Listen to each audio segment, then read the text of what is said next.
Have I just wasted $2,720? Or can new clubs actually make you play better? Could not be more excited. New clubs have just arrived, the Ping i525. Couldn't resist jumping out here for a couple of holes before it gets dark to have a go with them and see how they feel. Really happy with that. So what have Ping done with the i525 that's different from the i500? Well, they've got the Hydro Pearl finish on it, which is the same as the wedges.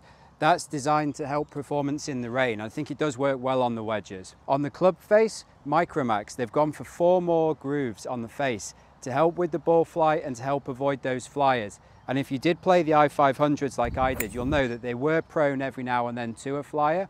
I wouldn't say it was every round, but maybe every couple of rounds you'd get one that suddenly jumps on you about 20 yards and can be quite costly. Along with that, they've changed the weighting in the toe and the heel to make it more stable. And they've done some work on the face, which they think is going to change the sound. So less tinny, which the i500 was a little, and more solid at impact. All things that make it sound like the ideal club. Maybe they have done it. So for me, just testing them out tonight, first time on the course, this is a good example of where I'd be wondering with the i500s. You've got the slightly flyer lie at the front, and then you've got the deeper rough. If the i525s have done what they said they'll do, they should have reduced the chances of the flyer from this lie, and they should be more stable, more able to get through the rough on the right.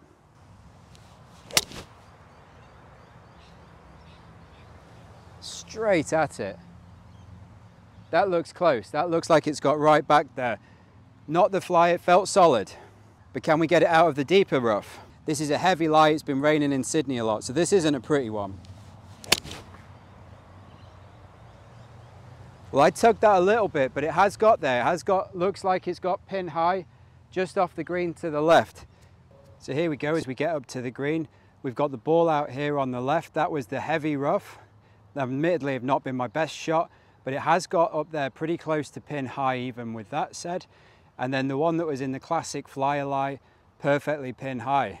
Left me with a really good look at birdie.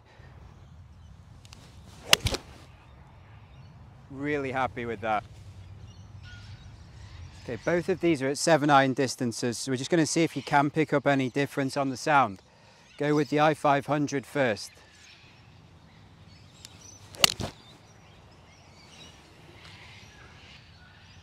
That was a good shot. That might make me feel bad about switching. Then we'll go to the i525, see how that one goes.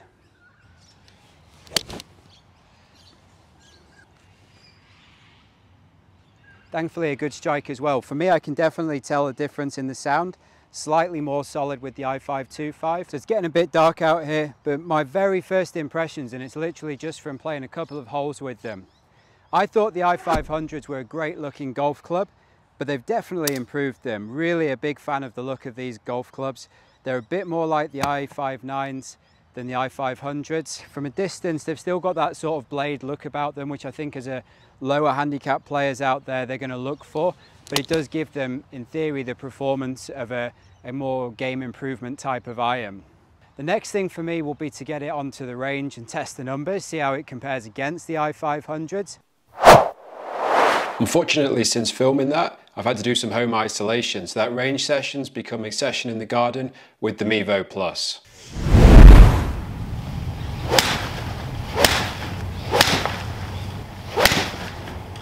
Looking at the numbers, I'm definitely not at my best energy-wise, but I was testing in the 7-iron and the 9-iron. There is some promising signs in there. Here's a comparison between the two clubs. First of all, in the 9-iron, and you'll see the i525 is highlighted in blue versus the green of the i500. And straight away, there's a better dispersion with the new clubs. Moving into the 7s, and the same thing is seen again.